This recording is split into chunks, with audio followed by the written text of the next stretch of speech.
Magandang araw po, Madam Vice President. Una sa lahat, nagpapasalamat po kami sa pagkakataon na binigyan niyo po sa amin at makapagtanong po sa inyo.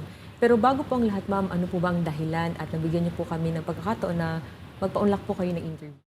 Maraming salamat sa pagkakataon na ibinigay sa akin ngayong araw na ito.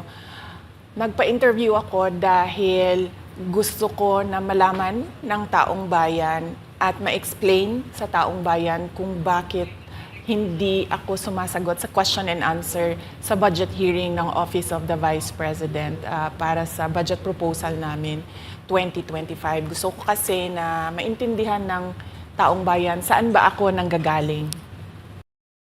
Madam Vice President, sa mga nakaraang linggo po, naging laman ng balita ang naganap na hearing sa House of Representatives po para sa 2025 OVP budget. May mga nagsasabi na nag-asal pratanelya daw po kayo, lalo na sa House of Representatives.